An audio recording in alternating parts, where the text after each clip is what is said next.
sold your house to help my son start over, my mother-in-law proudly announced. I smiled and said, interesting. When she tried to complete the sale. But I was watering my roses when my mother-in-law, Diana, walked in like she owned the place. She carried her fancy handbag, and wore a smile that always meant trouble.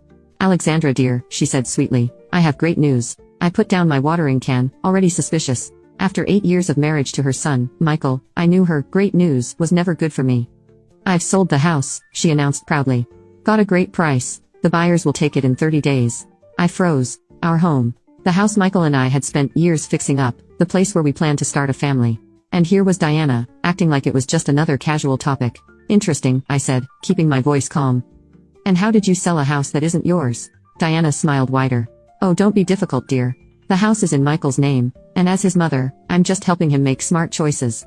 He needs a fresh start. This place is holding him back. The money will help him start his new life with Jessica. My heart stopped. Jessica, Michael's 25-year-old assistant, the one Diana kept praising. Michael agreed to this, I asked, already knowing the answer. Lately, he'd been distant, working late, barely talking to me. Of course, Diana said, pulling out some papers. He signed the agreement last week. Jessica helped him see reason. They're perfect together. Sometimes we have to accept change, Alexandra. You just don't fit in our family anymore. I felt oddly calm. Diana had no idea about the conversation I'd had with Michael's father before he passed away, or the legal papers he left me. You're right, Diana, I said softly. Things do change. She looked confused for a moment but quickly recovered. I'm glad you understand. The buyers want to see the house next week. Make sure it looks nice. I picked up my watering can.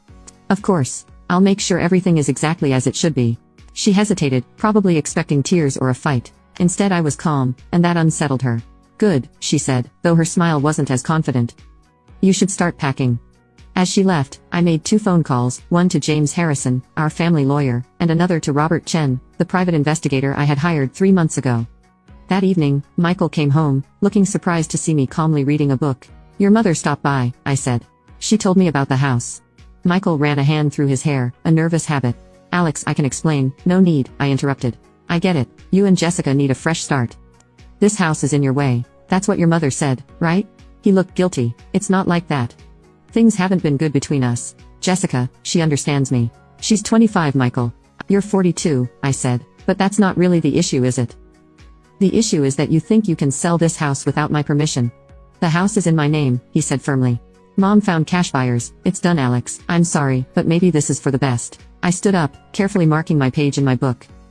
You know what's funny about clean breaks, Michael? They only work if everything is actually clean. He frowned, confused. What does that mean? You'll find out soon enough, I said, walking upstairs.